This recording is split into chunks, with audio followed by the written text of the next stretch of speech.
Dun, dun, dun, dun. Aloha Cafe Radio. Welcome to today's deep dive. I'm really glad you're joining us today because, well, we are taking a look at a rather unexpected, highly specific source. Yeah, it's definitely not your typical, historical document or textbook. Right, exactly. Our mission today is to unpack a concept that most of us, if you're listening to this, you probably think you already have figured out. Which is usually when things get really interesting. For sure. So the topic is heaven. And the source we're working from today is actually a message, a sermon titled, Where is Heaven? Yeah, delivered by Pastor Yasushi Nemoto. Right, at Kahului Union Church. And this is on the island of Maui back in May of 2025.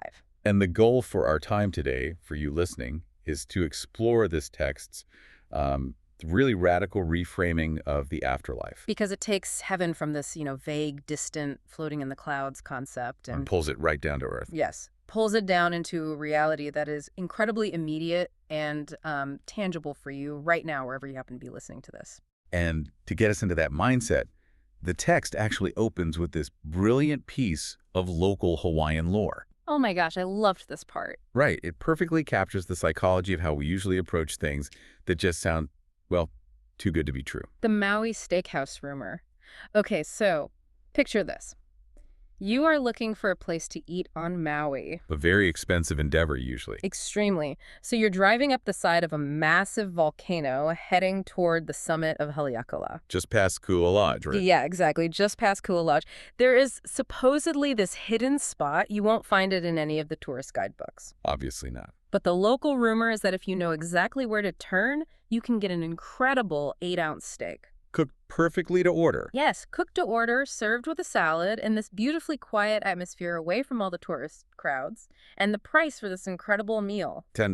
$10. Which, I mean, when you consider today's economy, and specifically the premium prices on a Hawaiian island, It sounds entirely like a work of fiction. totally made up. Total skepticism is the only natural response to that. Right, because when I read that in the source, my first thought was just, is that place really real? Who actually told you about this? Where are the exact GPS coordinates? And eventually, if I can't verify it on a map or, see a menu online, I am just going to assume it is a local myth. And you just go back to paying $30 for a burger down by the beach. Exactly. I'll just accept my overpriced burger reality. But the source uses that specific modern skepticism to illustrate how humanity generally reacts to the entire concept of heaven. Okay, let's unpack this, because that is a huge leap from a steakhouse to the afterlife. It is, but think about it. We hear these grand promises about a perfect place, right? A place with no pain, no suffering. And our defensive instincts just immediately kick in. Exactly. We ask those exact same questions. Is there really such a place? Has anyone actually, seen it? It sounds like this artificial comfort designed to just make us feel better about mortality. Right, so we just file it away under wishful thinking. We treat it like the $10 steak. But rather than just arguing against our modern cynicism, the text does something very clever here. It steps all the way back to the ancient world. To examine a completely different kind of skepticism, and this is where the historical context really, truly surprised me.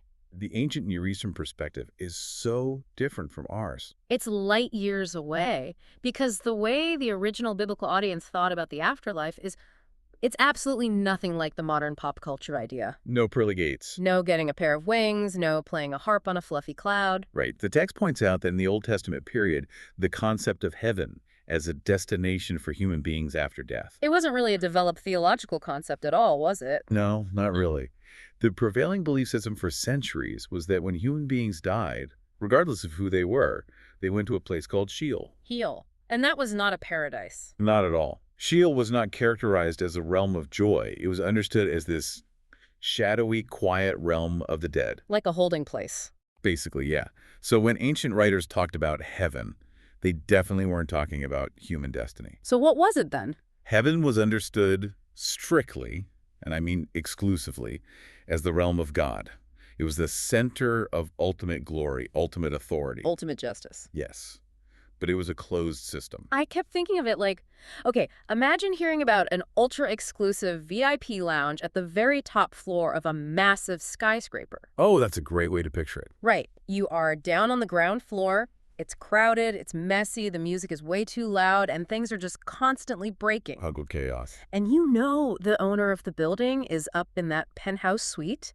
You know that is where all the power, the resources, and the decisions are concentrated. But nobody down on the main floor genuinely believes they are getting an invitation. Exactly. Nobody thinks they're taking the private elevator up there. It is a completely separate reality. Heaven was God's space. Yeah. Earth was humanity's space. And the two just did not mix. That VIP lounge analogy captures the emotional reality of the era perfectly.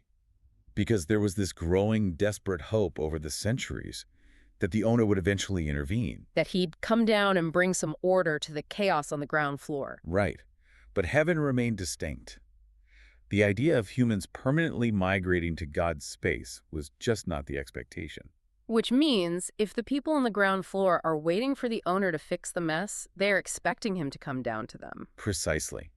And if we connect this to the bigger picture, that expectation brings us directly into the political pressure cooker of the first century. Which the source material really leans into to explain why Jesus' teachings caused such an absolute uproar. You really have to understand the psychological weight of the Roman occupation to grasp the mechanics of what happens next. It wasn't just a mild inconvenience. No, by the time of Jesus, the Jewish people were living under the oppressive, literally suffocating rule of the Roman Empire. They were heavily taxed. Constantly monitored, brutalized by a foreign military occupying their ancestral homeland.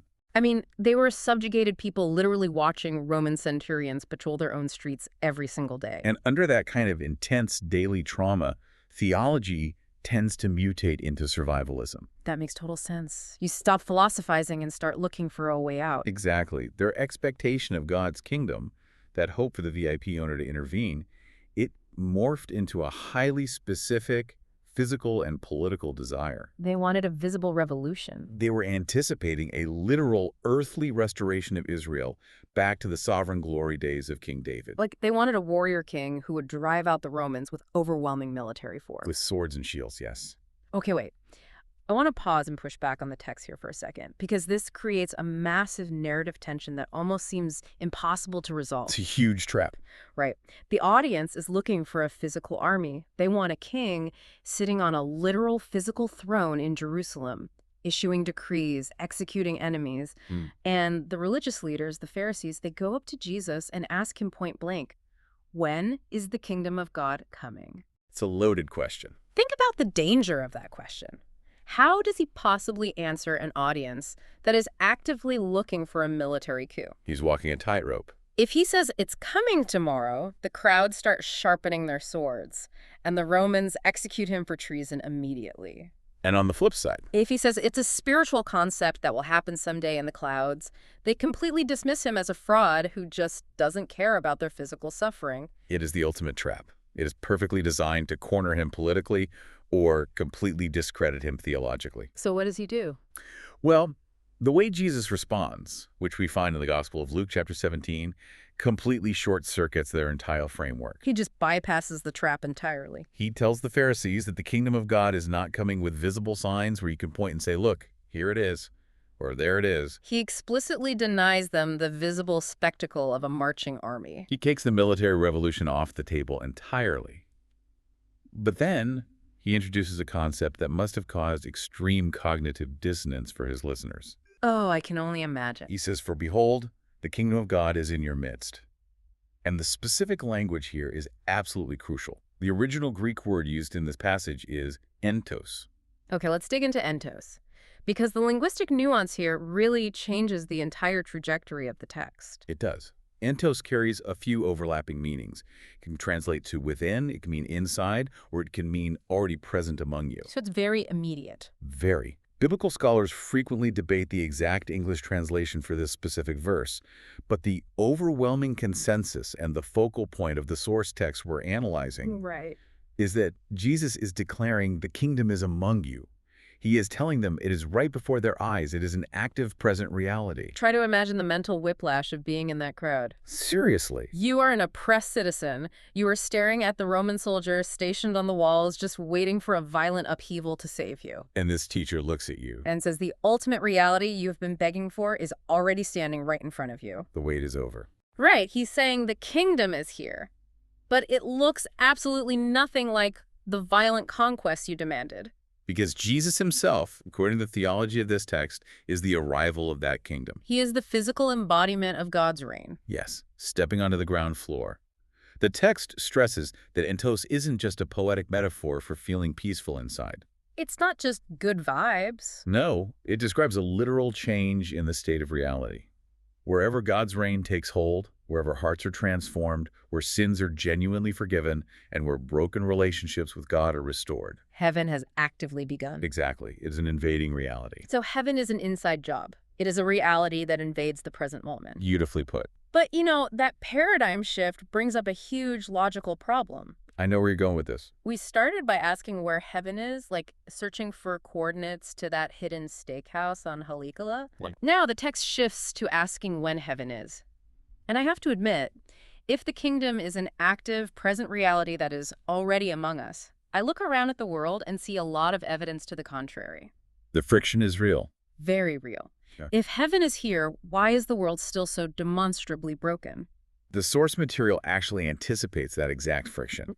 It points us to another crucial passage to explain the mechanics of how this works, found in Matthew 12:28. Okay, set the scene for us. The context is vital here. Jesus has been casting out demons, performing these massive physical healings, and his critics are accusing him of using dark, evil powers to accomplish it. Because they can't deny the miracles are actually happening, so they just try to discredit the source of the power. Exactly. It's a smear campaign. Yeah. But Jesus counters their accusation by stating that he is casting out demons by the Spirit of God. Okay. And then he delivers this profound statement. If it is by the Spirit of God that I drive out demons, then the kingdom of God has come upon you. Has come upon you. It's past tense. The event has already occurred. Yes. The Greek word used here is ephthasin. Ephthasin. And ephthasin is a fascinating term because it indicates the absolute completion of an arrival. Like crossing a finish line. Like crossing a boundary line that has definitively been breached. It is not a vague, inspirational promise about a distant future. It means the kingdom has made physical contact with the earth. The beachhead has been established. But again, I come back to the friction here. If it has definitively arrived, if ephthasin means the boundary is crossed, why does the first century audience still have to pay Roman taxes? Right. Why is there still suffering? Why are people still getting sick? The source text uses a really brilliant analogy to bridge this gap between something being here, but clearly not being finished. The movie theater analogy. Yes. It is a perfect way to visualize the tension of living in the middle of a story. Walk us through it. Okay, think about the experience of going to see a highly anticipated movie in a theater. You buy your ticket, you find your seat in the dark, and you sit through like 20 minutes of loud commercials and trailers. People are talking, rustling popcorn bags. Exactly. The environment feels chaotic. The anticipation is building, but the feature hasn't started. Okay. Then the lights drop all the way down. The crowd goes completely silent.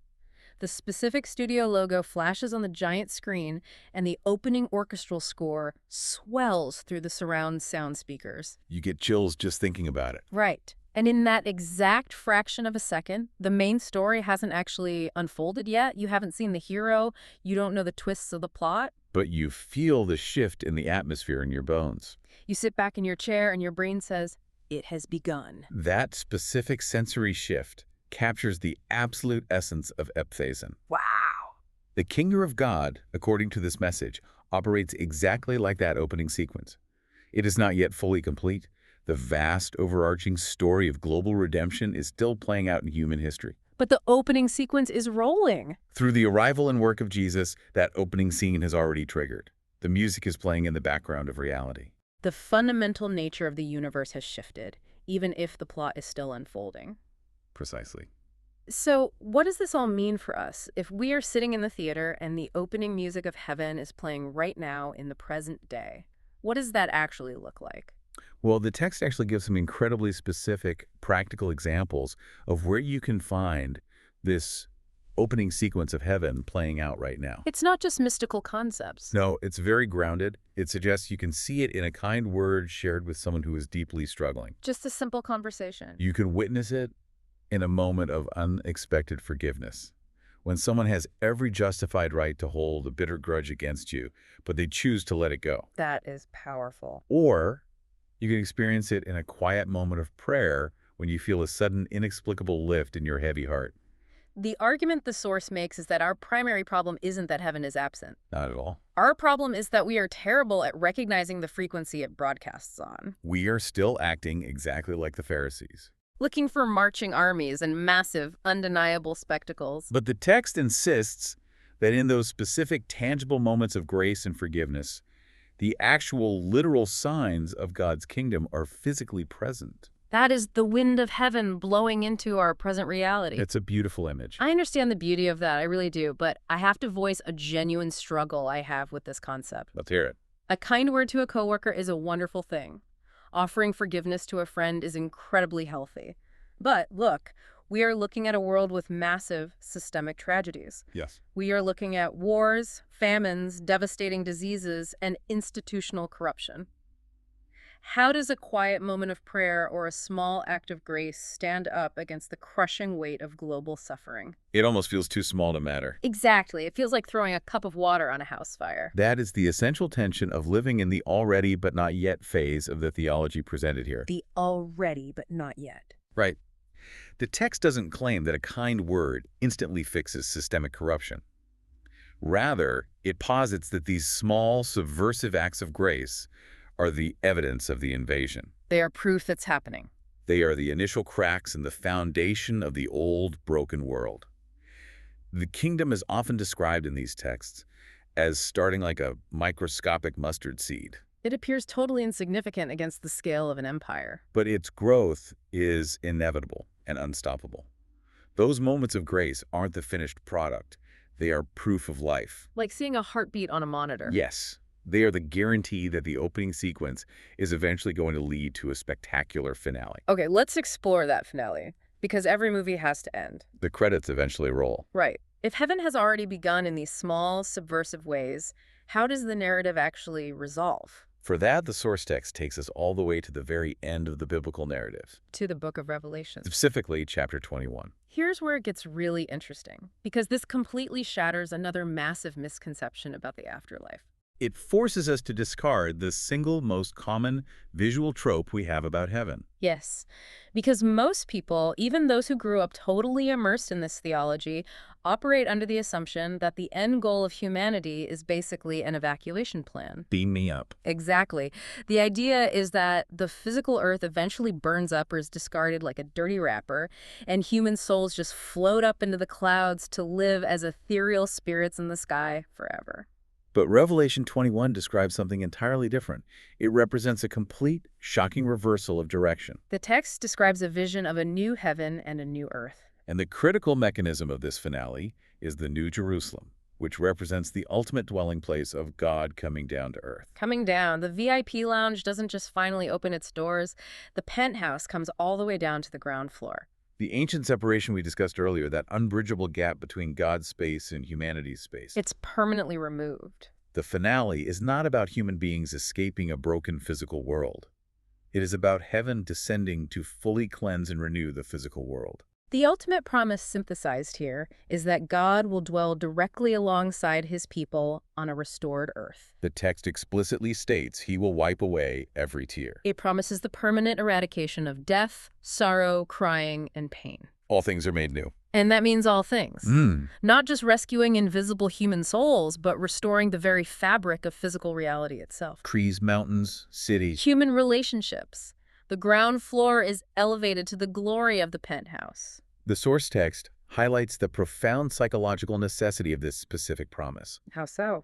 It argues that if this present, deeply unjust, trauma-filled world were all there is to the human story, it would be a profoundly hopeless existence. Just a meaningless grind. But knowing this final destination, having a guarantee of complete healing and total physical restoration, it infuses our current earthly journey with massive meaning. You are actively participating in a story that has a guaranteed victorious conclusion. And we should probably explicitly outline the mechanism the source provides for participating in this. All right, how do you actually get a ticket to this movie? The text states that the key to entering this restoration is believing that Jesus Christ took the punishment for humanity's wrongs, died, and rose again. It presents that specific belief as the gateway. It's the mechanism by which a person's understanding of heaven is completely renewed, and they are officially invited into the reality of the incoming kingdom. It is the mechanism that allows the listener to transition from a skeptic outside the theater into a participant watching the opening sequence unfold. Exactly. So let's look at the entire map of what we've covered today. We've covered a lot of ground. We started this deep dive looking for a legendary $10 steakhouse hidden on the side of a volcano. We started with our natural human instinct to be intensely skeptical of things that sound too good to be true. And through Pastor Nemoto's message, we have explored a total deconstruction of heaven. We learned it wasn't Sheol, a dark, shadowy waiting room. We learned it wasn't the violent political military revolution the first century crowds were demanding. And we learned it is definitely not a distant, cloudy evacuation zone where we just escape the physical earth. It is an invading reality. It is entos already among you, working subversively in the present moment. And it is Epthason. It has definitively crossed the boundary line and arrived, even as the full scope of its healing is still unfolding across history. It begins right now, today, in the friction of our daily lives. It begins in the unmerited grace you show a coworker. It begins in the difficult forgiveness you offer a family member. And it ultimately ends with God bringing the reality of the penthouse down to the ground floor, renewing the earth itself, and dwelling with us permanently. So I want to ask you, the listener, to audit your own life today. Where do you see the beginning of heaven playing out? Is there a part of your heart that has been holding out on that hope, dismissing it as a local rumor you can't quite verify? And if we take this theology of a renewed physical earth seriously, it introduces a completely new philosophical angle for us to consider. A really challenging one, actually. If heaven is not an evacuation plan to escape a doomed planet, but rather a reality that ultimately comes down to physically renew and restore this very earth, Right. how does that reframe our responsibility toward the physical world right now? Oh, wow. If the earth is not a disposable waiting room, but the future site of heaven itself, how does that change the way we approach environmental conservation or how we build systems of justice in our cities today? That is an incredible thought to leave on. Thank you for joining us on this deep dive into Pastor Nemoto's message. It's been a great conversation. Keep learning, keep challenging your assumptions, and keep your eyes open for those movie opening moments in your everyday life. The opening notes might be playing closer than you think. Maybe even as close as a quiet meal on the side of Haleakala. Fear is one of a kind of grow. People say, let's go grow. Hawaiian island fire.